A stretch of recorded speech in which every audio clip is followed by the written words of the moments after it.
in just a moment. Joining us on our chat today is Hall of Fame promoter Bob Arum of Top Rank Promotions. We also have Frank Warren joining us momentarily from Queensberry Promotions, and of course the WBC and a lineal heavyweight champion of the world, Tyson Fury. So before we get to Tyson, Timmy, you and Tyson look a lot alike these days. So we'll get to the champ in just a minute, but we're going to start with the Hall of Fame promoter, Bob Arum. And Bob, after a few months of a delay, we are now about 10 days away from fight night. Just your opening comments on the magnitude of this fight and how excited you are that we are almost at fight week. Well, I'm very excited, but I want to apologize to everybody because in the good old days, 10 years ago, when we did these conference calls, they were calls and everybody got in, everybody asked questions, and now we get to this nonsense Zoom business. I mean, nobody has to see me. They know what I look like, but it is what it is. And I am very excited about the fight. Everybody here in Las Vegas. Hey, Tyson. Hey, Bob. Hey, guys. Hi, Tyson. Everybody here Hi. in Las Vegas is excited about it. And we're looking for a great fight on October the 9th. As Bob mentioned, Fury Wilder 3 is going down Saturday, October 9th from the T-Mobile Arena. There are still select tickets available, so you can log on to AXS.com or TMobileArena.com and get tickets if you haven't now, and you will be in Las Vegas to join us, or you should be. There are select tickets available. If you can't make it to Las Vegas, the fight is live on ESPN Plus pay-per-view, Fox Sports pay-per-view, and also BT Sport box office. So we have you covered. And also, hey, Christina, and also, right, in-demand pay-per-view and direct TV pay-per-view. That's right. Everybody anywhere helps, right? Build it up.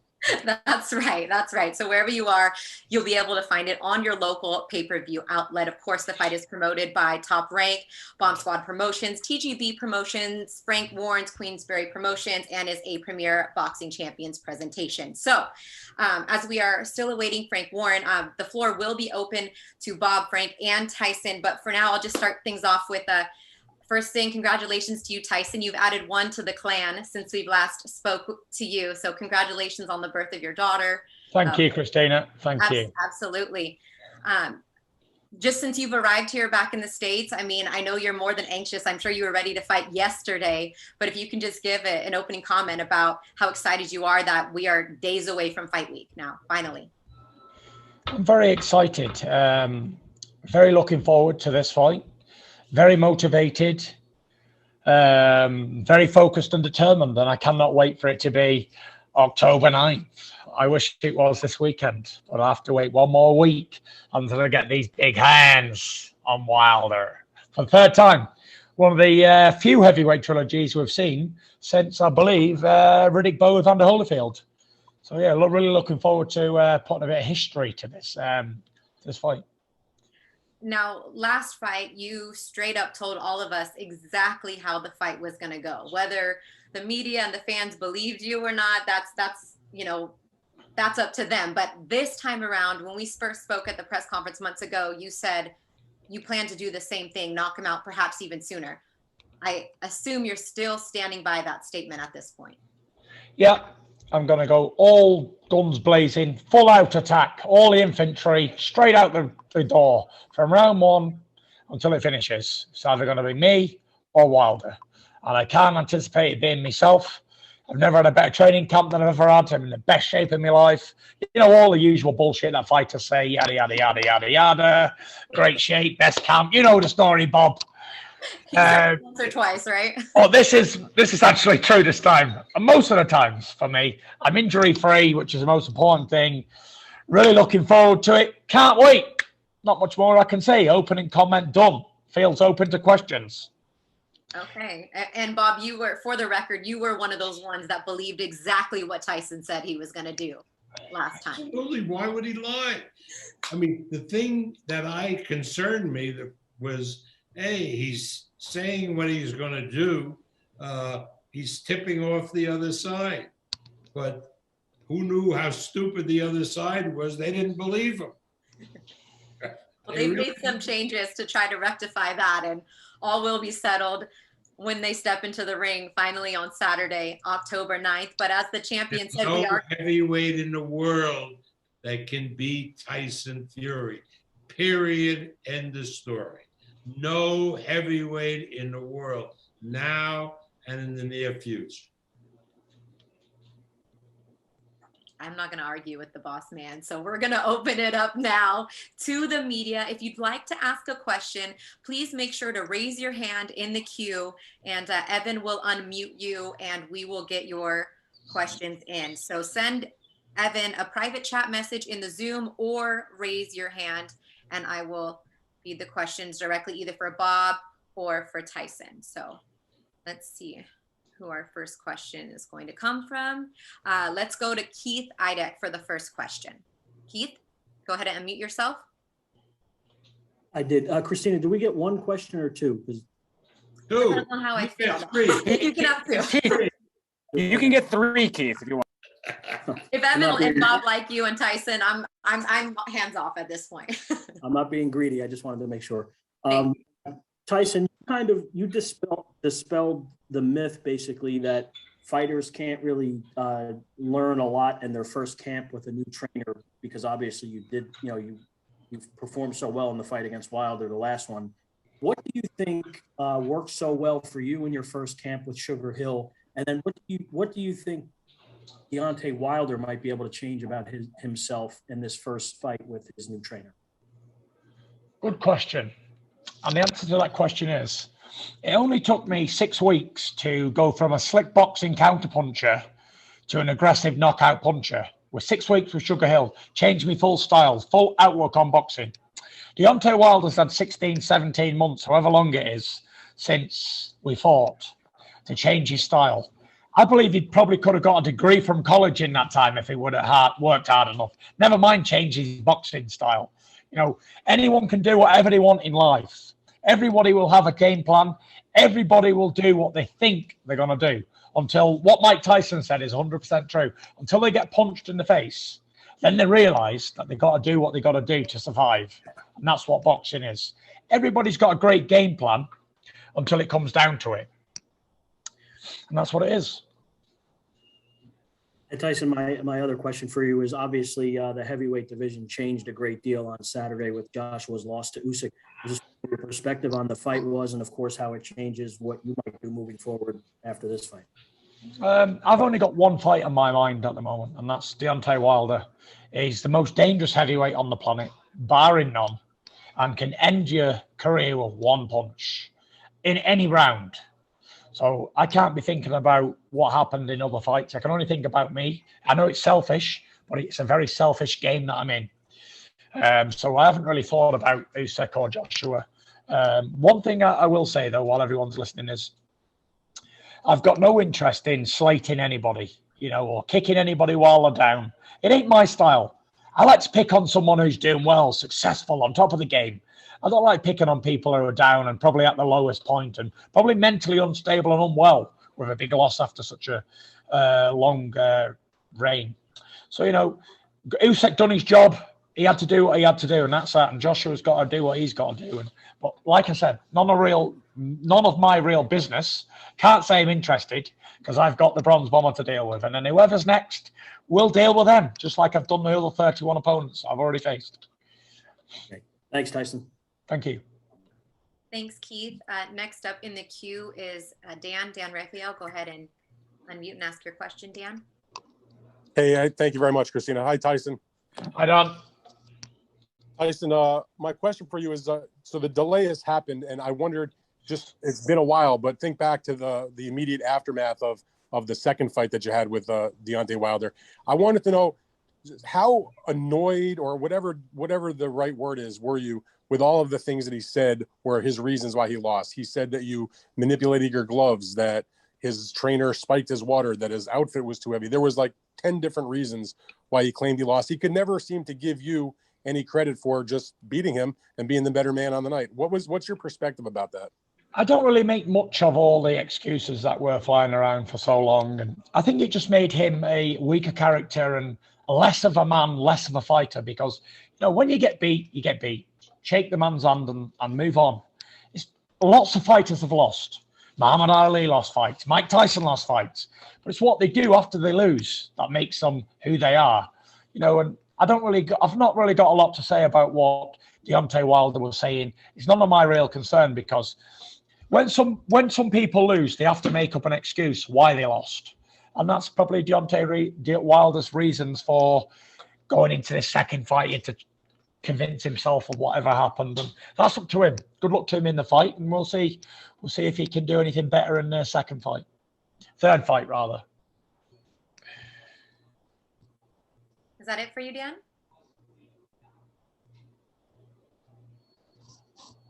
Okay. I guess that's it for Dan for now. We're going to go to the next question. Is from Jeremy with Fansided. Jeremy? Hi, Tyson. You've been very open about your mental health struggles. You once explained to me that it's a daily struggle. While preparing for this fight, did you ever feel those struggles could jeopardize this fight or your success in the ring? I don't never feel like the mental health struggle can jeopardize my fights, because all the time I'm training and keeping fit and I've got a goal and I'm motivated, then I don't get down, depressed or anxious. So that's why I train every single day in my life, and I don't take no time off. You know, as far as what we've seen from Deontay Wilder so far, the videos, the training montages, do you think there's anything that he could possibly do to better his chances in this fight going forward? Yeah, I think he could try and land more punches on my face, and that will help his chances of winning. Sounds good. Thank you. Usually a good idea if you try and hit the opponent in the face as much as possible. Cheers, Jeremy. Thank you, Jeremy. Next up, we have a question from Jonathan Nagoff. Jonathan, go ahead. Hi, Tyson. Thanks for coming on. When Deontay says he's reinventing himself and, you know, people look at his training footage, what do you make of that? And do you think you will see a different Deontay Wilder this time around? I don't make much of it, because a lot of people speak a lot of words and nothing ever gets done about it. But we'll see on the night. And I hope he brings a better fight, because last time was disappointing, really, to say the least. I trained for an absolute war, and it was a one-sided beatdown. So hopefully he can bring a much better fight this time and give me a challenge. That's what I'm here to be challenged. You know, these challengers need to give me a good challenge. That's what I want, good challenges. Bob, are you still there? Yes. Yep. Bob, do you, kind of to that point, do you expect to see anything different from Deontay Wilder in this third fight? What do you mean? Do you think that? To see, who the hell knows? I'm not involved with that camp. Sure, he's going to try something different, because he ain't going to want to do the same thing and end up getting knocked out. So he's going to try something different. What that'll be, I don't know. Yeah, he tried to change the trainer. But it's not going to help him, right? In my opinion, it's not going to help. Whatever he does, Tyson Fury is going to beat him. But yeah, he's going to try something different. That's the bite I wanted first, Bob. That's that last part. Right there. Doesn't matter what he does. We got there eventually. Okay, on to the next question. Danny Flexen, you're up next. Danny, go ahead.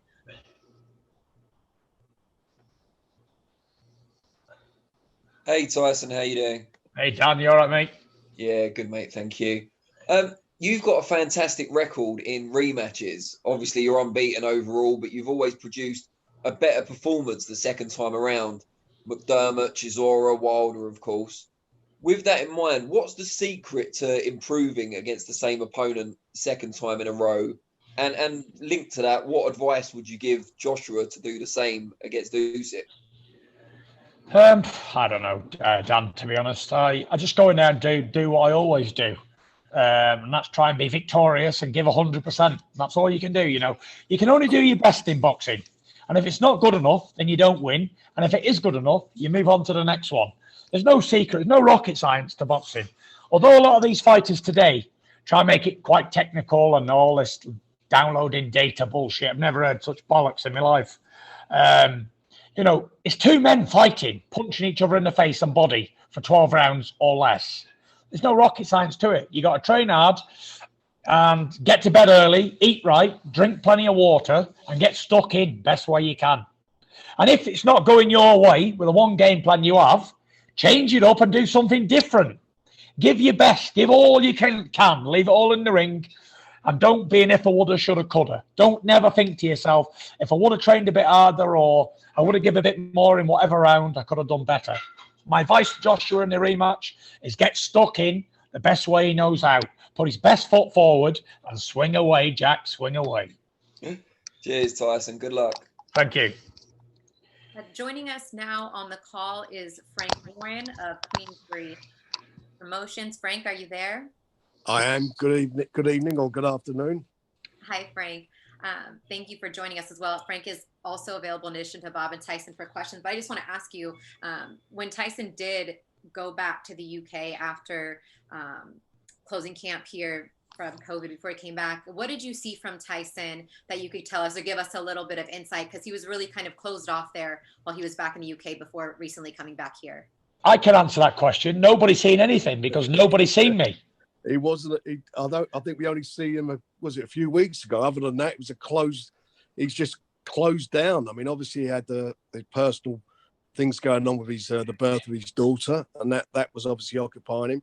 And I don't think anybody troubled him because that was the most important thing. But I know he's been training very hard, and obviously once his daughter was in a good place, I think that put Tyson in a good place.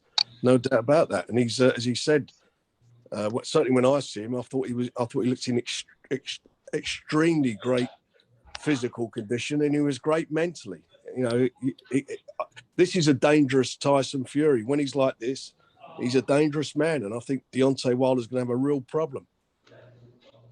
Thank you, Frank. And again, just as a reminder, Frank, Bob, and Tyson are all available for questions. We're going to get now to another member of the media. We got tons of people trying to raise their hand, and just bear with us here as Evan filters through the queue. The next up is going to be Jeff Powell. Jeff, go ahead. Hi, Tyson. Good to see you. Hi, Jeff. Good to see you, buddy. Just give me a thought in terms of mentality for the fight. Given that you were held up and thankfully everything turned out well with the baby, given you had COVID, is there any doubt in your mind that you'll be less than 1,000% for this? No, you know, I never go into fights if I'm not 100%. I don't go in on 50s and 25s and 35s. I go in 100% and I give 100%. You never hear me making excuses about, oh, why I did this wrong, or why the fight was a bad fight, or whatever, why I got caught. Shit happens in boxing, Jeff. As you well know, you've been around it long enough to know that now. And you just got to do the best you can. And that's it. Get stuck in and hit him more times than he's hitting you. It ain't rocket science. Boxing is very, very, very simple. You hit the opponent more times than he hits you, and you're probably going to win the fight. And that's how it works. But am I 100%? I'm 1,000,000%. Look at me. I'm in fantastic shape. I'm as fit as a fiddle. I'm sparring 12 rounds. I've got the best sparring partners in the world. I'm absolutely ready. I'm ready today, tomorrow, and forever. I'll always be ready. And I'll never make excuses because that's not me. I get in, I do the best I can, don't make any excuses, and get on with it. And that's it. When I beat Wilder, I'll be on to the next one, so on and so forth. It's never about the opponent. I don't care what they're going to do. I don't care what they bring to the ring. It's the Tyson Fury show until I hang them gloves up, and then anybody else can take over what they want to do. But until that day, it's all about me, and the roadshow continues. All these years later, since 2008 to 2021, nearly 22, and I'm still undefeated and still talking this smack because there ain't a man out there born from his mother that can stop me or beat me. I haven't seen one yet anyway. Maybe he's not born, or maybe he is, but he hasn't got the guts to come and fight me. I don't know. But yeah, we'll find out anyway. And the next... Just last one, Tyson, if I may. Go on. If you yourself could dictate who you'd fight next, would you prefer Joshua or Usyk? Well, I'm going to answer that same question, Jeff, like I've answered everybody else. I don't care about anybody else. They're not on my radar. Nobody's on my radar, only the Bronze Bomber, aka the Big Dosser. He's the most dangerous heavyweight out there, barring none. And he's the only man that I really care about beating. After him, we will talk. The promoters will do their job, and I'll always do mine. Never worry about the Gypsy King fulfilling his end of the bargain. I will always fucking fight until there's not a fight left in me. You just worry about the other people doing their end of the bargain. Okay. All right. Excuse my French. Just got a little bit animated, that's all. Oh, hey, that's what we're here for. Coogan, you ready? Yeah. All right, go ahead.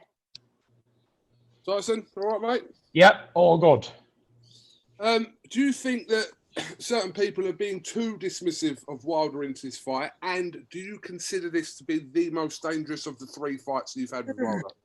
Yes, people can always overlook people, Coogan, but the one thing that I don't do is I never underestimate anybody. Whether he's the smallest man in the room or the fattest man in the room, I'll never underestimate him because I've been underestimated since birth. But yeah, I'm still here representing, still on top of the world. Deontay Wilder, make no mistake, this will be Deontay Wilder's make or break moment in his life. Anybody can lose a fight, anybody can have a bad night. But this is his make or break time. He's got nothing to lose. He's a 3-1 underdog. He's got everything to gain and nothing to lose. And everybody expects me to go in there and beat him down, which I will. But you can never write Deontay Wilder off because he's at his most dangerous now. And if I was like the rest of the world, then I'd underestimate Deontay Wilder and think, beat the guy easy first time, beat him even easy the second time, I'll take it easy. No. I've trained harder. I've sacrificed. I've been in training camp 7-8 weeks, sacrificing. No families, nothing. I've never ate anything that George didn't cook me. I've never drank anything that George didn't put out for me. You know, I've trained hard twice a day, six days a week. I'm really, really ready and prepared. There's not one thing more that I could say, hand on heart, that I could possibly do to prepare any better for any fight. This is me. I'm at my peak. I'm at the best. The best Tyson Fury ever is now. See you next week. Thank you. Up next, Steve Bilton. Steve. Hi, Tyson. It's Steve from Boxing UK. Hi, Steve. Hello, mate. Tyson, after last weekend, how important is it for you that at least one of the heavyweight belts remains in the UK? It's none of my real concern about where the belts are, as long as my belts are strapped around my waist. The rest of them, I don't care where they go because, you know, there's only one man who can clear them all up again and bring them back, and that's me. There only ever has been me. I'm sick of saying it. There only ever has been one. There can only ever be one. And you're looking at him. Me, the Gypsy King. All right, next up is Cole Whiston. Cole. Hi guys, from Boxing World Weekly. Thank you for having me. Tyson, you said in the opening press conference that you wanted to come into this fight at your heaviest. I want to know if that's still true, and if so, what benefits do you think that'll provide? I've been working on it, but you know, I had COVID. I had a month off with my baby that was unwell, and you know, eating all that stuff takes a lot of doing. You know, I don't know if I'm going to be at my career heaviest, but I'm giving it my best shot. Don't worry about that. Just know that I am a behemoth among men. 6'9", 270 plus. You know, I am the real star to the big men in the division. They said Sonny Liston was the star to the big men at 6'1" and 215 pounds. But you know, I'm setting a landmark here. 270 plus, 6'9". Stop me if you can, like a steamroller coming towards you. Tyson, you made a comment earlier about in an interview that I watched earlier where you said that you would have been more concerned had Deontay actually accepted the loss and not made the excuses. Can you explain that a little bit more? Yes, I can go into detail, quite complex as well. See, you know, if you've got a problem in your life and you want to overcome it, like I did with alcohol and depression and all that stuff, then I had to admit to myself that what was going on. I had to accept reality and put up or shut up. And that's what you have to do. In order to get better, you need to accept that you need the help. You need to accept the problem. So Deontay Wilder's problem is he couldn't accept defeat. So long career undefeated, 44-0, nearly all knockouts, and he gets defeated. It must be hard. The Lord knows I don't know what it's like because I've never had to experience it. But I'd say it'd be hard. But the quicker you can come to terms with being defeated and move on and get better, the quicker you have, the more opportunity you have of avenging your defeat. If you can. If it's possible in your stars to avenge them defeats, then you need to accept a defeat first and then move on. Where what I've seen from Deontay Wilder is he can't accept defeat. He doesn't know why he lost. There's a million reasons why. And he's still banging on that same drum about the gloves weren't on, drugs, water, trainer, all this sort of stuff. Many, many more things, costumes and whatever else. And if he would have came into this trilogy saying, you know what, Tyson, you beat me. Fair and square, good man, but I'm going to get you in the third trilogy. Don't you worry about that. I'd have been like, okay, this is a serious guy. I really got to take him seriously. Not that I'm not anyway, but, you know, he didn't show any class at all in defeat, and he hasn't accepted that he's been beaten. Therefore, he can't overcome it. So you will see what will happen to him on the 9th of October. And with that, Gareth, go ahead. Very good evening. Thank you, Bob, Tyson, Frank, for your time tonight. It's appreciated. Can I ask you, Tyson, even though you don't want to speak particularly about last Saturday night, is there a chance that if you have a comprehensive victory Christian, over could you pass me my water, please? Deontay Wilder on next Saturday night, that you could say to Joshua, forget the victory, come and fight, forget the rematch with Usyk, come and fight me next? Good question, Gareth. But again, I've no real concern about anything else other than Deontay Wilder. I've got a mammoth task ahead. A very, really dangerous fight that I'm not overlooking, that I'm giving 100% focus. And I don't care who I fight after this. Whoever the next challenger is, let me get through Wilder first. Then on Sunday morning, you can speak to me as you always do. And then we'll talk turkey about who we'll fight next. And quite frankly, I just don't give a damn. Can you just give an assessment then of how good you think Alexander Usyk is as a heavyweight? He did his job, Gareth, and that's all I know. He won his fight. Good luck to him. There's not much to express, you know. Did I watch the fight? Yes, I did. Was I absolutely wounded that he won? Yes, I was. I was hoping Joshua could win the fight, but he couldn't, and that's none of my business. And one thing that I have learned in my life, and not that I've ever been involved in other people's businesses, but I always keep this nose out of everybody else's business because it's none of my concern. The only thing I'm bothered about is beating Deontay Wilder, and that's the most dangerous heavyweight out there. And in my opinion, Wilder beats Joshua, Usyk, all the rest of the division comfortable, but he cannot beat me. Thank you. Looking forward to seeing you on Monday. Thank you. Are we seeing each other on Monday? Well, I hope so. Gareth, I got to ask you a question. Where are you now? I'm in the Wembley Hilton. Okay. You're in England, right? I am. Right. And it's evening, right? It's 10 o'clock, yeah. What are you wearing the fucking sunglasses for? He's been dug out by Bob. Oh, Bob. Bob, you know loads about boxing. You don't know shit about sunglasses, I'm afraid. Look forward to seeing you next week. Cheers. Thanks, we're gonna take one more question. Go on, Bob. He led him right into the trap. Led him into it. Joe Hewlett, Joe. Hello there, Tyson. Joe here from Planet Sport. It's great to chat to you tonight, or today even. Just a quick question on Sugar Hill Stewart, really. Obviously, you haven't fought since the rematch, but that's meant you've probably spent more time with Sugar Hill and maybe learning more from him. How has that time been, and how good of a coach is Sugar Hill? I spent quite a lot of time with Sugar. Yeah, we had about 1. We've had 4 or 5 training camps now, back to back. We've spent a lot of time in our holidays together.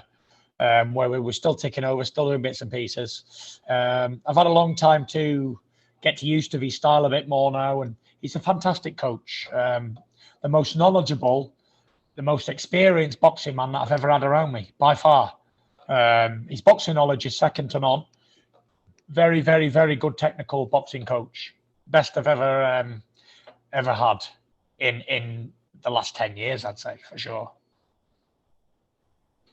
And on that note, Tyson, anything further? I give you the floor for a closing comment here before we wrap things up. Well, guys, it's nearly that time of the year again where I take over Las Vegas and it becomes the home of the Gypsy King. And just remember this press conference that we had here on this phone, that I vow to smash Deontay Wilder to bits. And I will. Tune in, find out. Peace out. You can tune in Saturday, October 9th, live from Las Vegas, the T-Mobile Arena. Also live on pay-per-view, ESPN Plus pay-per-view, Fox Sports pay-per-view, BT Sport, Box Office, or your local pay-per-view providers.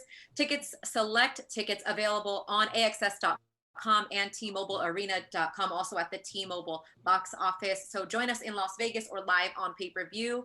Thank you, Bob. Thank you, Frank. Thank you, Tyson. Everybody, all the media for joining us today. Fight Week kicks off Tuesday with the grand arrivals. We'll see everybody that's lucky enough to be there.